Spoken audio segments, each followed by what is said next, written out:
This is the Water Quality Association podcast, promoting the betterment of water quality around the world.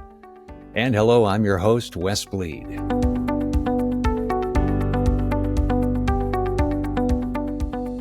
I think we now need to shape that and start to think about what does that mean, right? What are we going to go do on January 1st? What are we going to plan to try to accomplish in 25 or 26 that helps move us in that right direction across each of those key strategic pillars? And so, that's the work that lays ahead.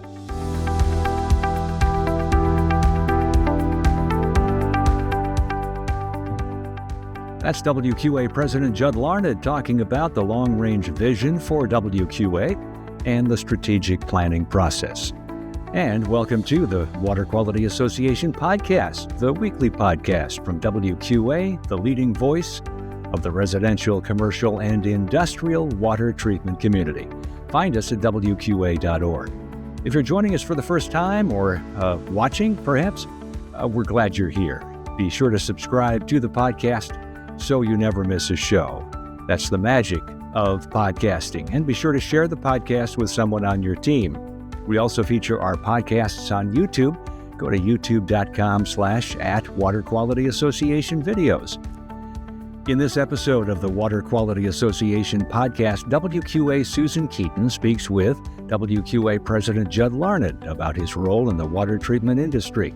Judd shares his experience and highlights from his presidency, emphasizing the collaborative nature of the industry and the need for strategic planning and government advocacy. The conversation also touches on the significance of networking and the upcoming WQA Convention in Long Beach in 2025. Later, we'll have our WQA tip. It's all coming up on the Water Quality Association podcast.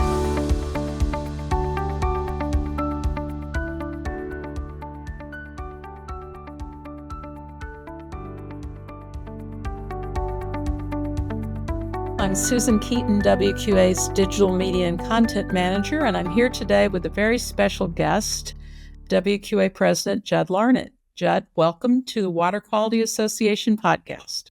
Hi, Susan. Thank you for having me. We're glad to have you. You are president of Culligan Water North America, which makes you gives you a good understanding of both manufacturing and dealer sections of WQA's membership.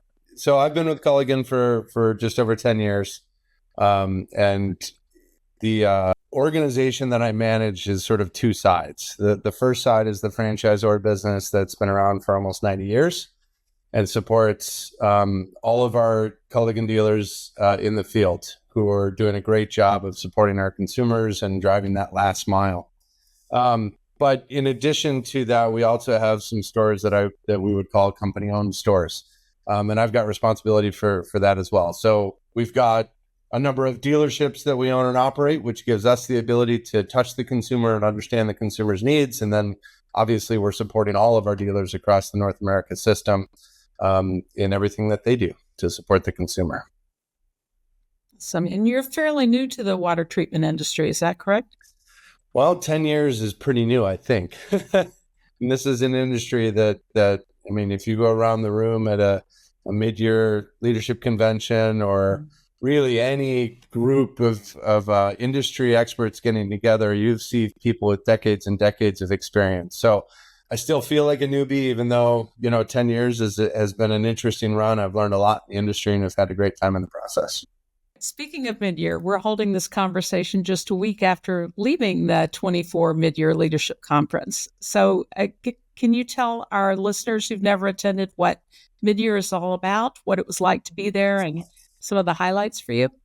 Mid-year is unique, and it's a little bit of a microcosm of our industry as a whole to some extent. And, one of the fascinating things about the water treatment industry is how well we work together as an industry. And it's unique. I worked in consulting before I came to Culligan, and I saw many, many different industries. And if you tried to put competitors in the same room with suppliers and customers, and you said, why don't you all work together and talk about the industry and what we could do to make it better, it'd be a hard conversation to have. And so what is mid-year? Mid-year, we had over 120 folks who are ranging from executives to sales leaders to suppliers to vendors to collaborators, as well as WQA staff. And we get together and talk about key topics in the industry. And what are the issues we're facing from a manufacturer perspective, from a dealer perspective, maybe from another industry participant perspective. And we talk about what are the implications of those things that we're seeing on our businesses. And then we talk about what WQA could do to support all of us as members better. And it's a really just an interesting, energetic dialogue. A couple of things we talked about, PFAS, right? Everybody's talking about PFAS right now.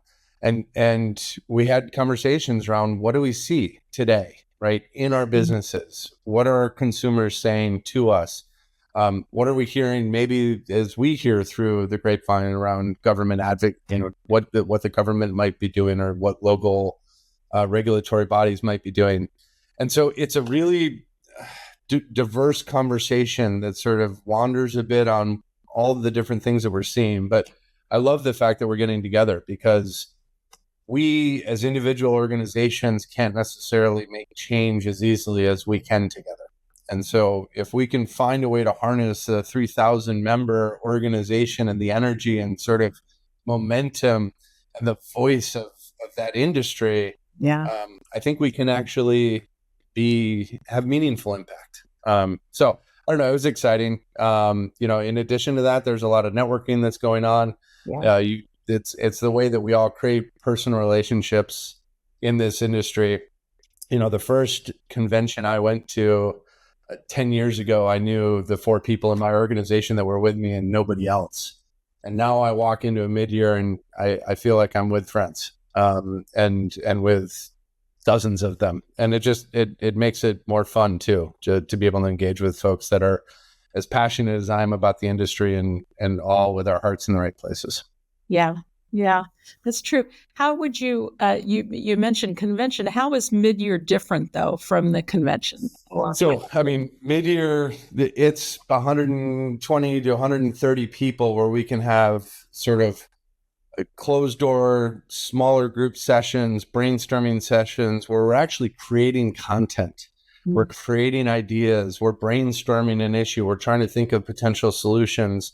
And different than convention, right? Convention, there are a lot of great educational sessions and still great opportunities to network and things along those lines, but you're networking with more like thousands of people, both in the industry and folks that are coming in off the street to walk through the show maybe. And so the dynamic is just a little bit different, right? This feels a little bit more small group, but decision makers and organizations that can actually drive change. And so I think a very different experience, but both very fulfilling. Yeah. One of the other things that we do every year at mid-year is there's some opportunities to raise funds to benefit Water Quality Research Foundation. Why do you think that's important? Well, WQRF it's obviously it's different. It's associated with WQA, but it's a different organization. And WQRF is focused on the science behind, right? So as we think about change, as we think about issues we're facing, whether it's PFAS, whether it's contaminants, whether it's the efficacy of our treatment products, or maybe it's about what happens with the effluent or the wastewater that comes off of our products and what's the impact on the environment. WQRF is an independent body that has the ability to go do the research to bring facts to the conversation. And we can have a great theoretical, emotional conversation around what we believe. But when you can bring facts into that conversation, it makes it much better because it's grounded in reality. And WQRF is that body, right? That's their focus. And so as an industry, Culligan could go do that research, right? Connecticut or A.O. Smith or dealers could go do that research, but it's very expensive. And for us to be able to pool our funds together and get the benefit of the industry as a whole and the benefit of our sort of spending power against that type of industry research makes it much better, higher quality research. And we get the output that we all collectively need to go, again, change in the industry. Yeah. Another example of, like you said, like with the government affairs issues too, working together to support the industry. Yeah. For sure. Yeah. So we call it the Mid-Year Leadership Conference because it's halfway between conventions. And because you took office as president at the 24 convention, you're now midway through your presidency. So can you tell us a little bit about some of the highlights of your presidency so far, what you've enjoyed most about serving as WQA president? Yeah, it's interesting. I've enjoyed being a president. People ask what changed when you went from vice president and moved into the president role, and the reality is some change, but not all that much. And I think being on the board of governors and being as part of the sort of executive committee of the board, you start to get exposed to more. You start to see more behind the scenes, and I think you get more involved in some of the decision making to support, or at least the advisory side of things that we can from outside WQA. We're in the middle of the strategic planning process, and I love it. Right, as with my background in strategic consulting, like this is my home. Strategic planning, and which is really weird to say, and I'm sure some people will say, "Wow, that's a really odd passion that you have." But I find it fun to think about a 3-year vision for an organization, and we're even having conversations about what a 10-year vision could look like. And why do we do that? Because if you know what your long-term strategy is, and you sort of have that beacon of light that says this is where we eventually want to reach, you can then back that into what should we be doing tomorrow. And so that creates action in the organization in 24, 25, 26, part of the strategic planning sort of execution that's going to drive us towards that 10-year vision. And it's fun. It's fun to step back and think about what do we want to be when we grow up as an organization to some extent. And so we're in the middle of that. And I think we started off talking about the value proposition of WQA and what WQA can bring to our membership base, to the industry, to other stakeholders. And then as we thought about, okay, now how do we meet the needs? How do we meet the wants of our membership base? That then leads to the strategic plan, right? And we've got a core set of pillars within the strategic plan. One, how do we increase the professionalism and credibility of the industry as a whole? And you'll hear credibility in every drop, right? Which is how we want our industry to be viewed as the experts in the field when it comes to water treatment, whether it's in the home or whether it's in a commercial industrial environment. WQA should be first, right? And our member base should be the folks that are the end consumers looking to for solutions. So how can WQA support that, right? Government advocacy. Susan, you mentioned this. The government has the ability to make change in our industry, and we can either choose to control it or we can choose to accept it. And the reality is we're all going to be better off if we're helping control and shape the conversation. And we've talked about how much of that should be reactive versus proactive. And I think it's something that we need to continue to think about, because it's hard for us when the government makes decisions to then try and retract and change those decisions. It's easier for us to be involved in the conversation. And so, again, how can we make sure we're front and center? How can we be in front of our local regulatory bodies, whether it's at the city, whether it's at the region, the state level, and then obviously in Washington, D.C., we need to have a voice. So I'm super excited about that and passionate, because I think it's an area that both WQA and the member base has the opportunity to drive a lot of change. And then the third is just awareness of WQA, and how do we continue to sort of elevate WQA as a brand, with stakeholders. Again, we want to be the voice. We want to be the first phone call that somebody makes when they're trying to think through, I've got a water treatment question. Who should I call? And we want them to call WQA first. So those are all pretty meaty, big, complex topics. But I mean, that's what makes it fun, right? So now what does that lead to, right? I'm sure you're going to ask, what's the second step of your presidency, or the second half going to look like? And, I think we now need to shape that and start to think about, what does that mean, right? What are we going to go do on January 1st? What are we going to plan to try to accomplish in 25 or 26? that helps move us in that right direction across each of those key strategic pillars. And so, that's the work that lays ahead. And, in addition to the strategy, obviously, WQA is having a good year. I think the business continues to grow. Product certification is having a nice year. We continue to see growth in the professional certification side of things. And so, again, a lot of just good momentum. And my goal is not to get in the way of good momentum, help sort of just, allow that to continue. But then if we can continue to push on thinking about the strategic plan, that's gonna feel like a win sort of during this 1 year term. You have a lot on your plate, and so does WQA, right? And just like that, we're ready for the next convention, right? We're starting to make plans and starting to get excited about that experience, which is going to be in Long Beach, California this year. First time we've been there in a while. Why should people in our industry plan to come to the annual convention? What do they get out of that? When we ask for feedback, the things that come back the most for folks that went to convention and said, wow, that was really valuable to me. Networking and continuing to enhance industry relationships. That can take on a lot of different faces. It can be meeting people new. It can be having an opportunity to meet with your customer base. And, for a supplier to have all of your customers in one place at one time, it's going to save you 15 trips to 15 different states because you can actually meet with everybody over the course of a couple of days. It could be meeting peers and meeting colleagues in the industry and having the opportunity to ask questions.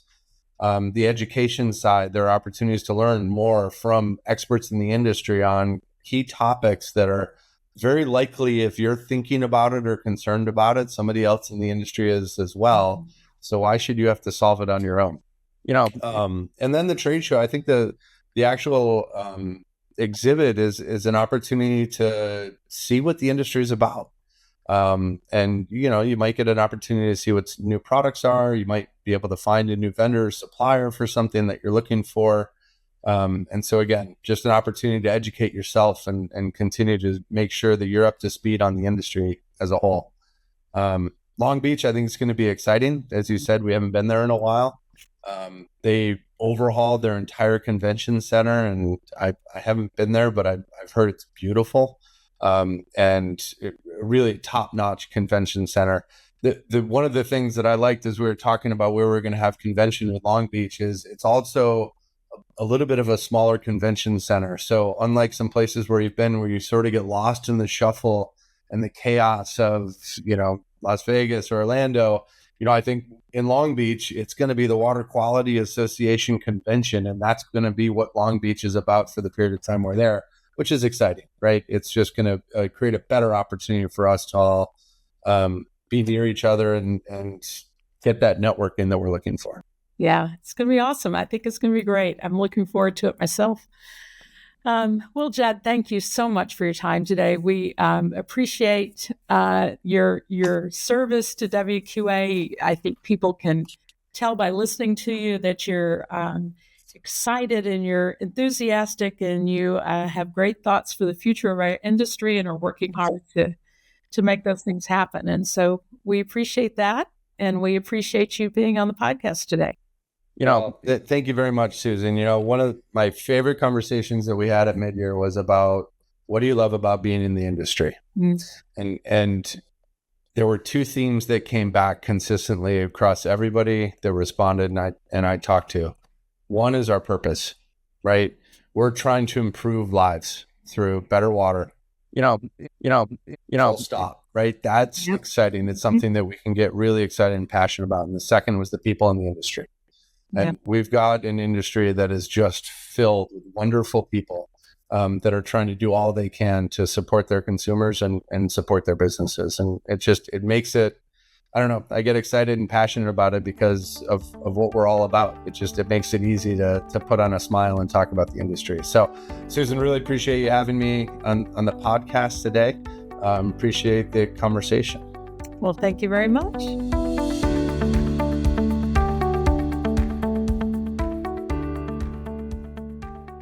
Our WQA tip, check out the WQA Government Affairs page for more information about WQA advocacy and promoting safer, healthier water. Working with policymakers across the United States and around the world, we provide information and scientific data to help make sure laws and regulations are serving the public. We partner with state and regional WQAs and build coalitions with concerned citizens and organizations. Go to WQA.org/advocacy to learn more and get involved.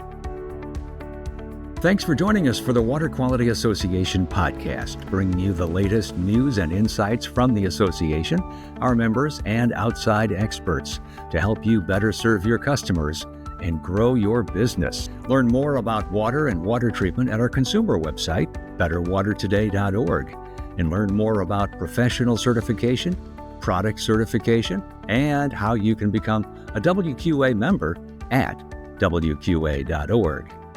Until next time, this is Wes Bleed. So long from the Water Quality Association.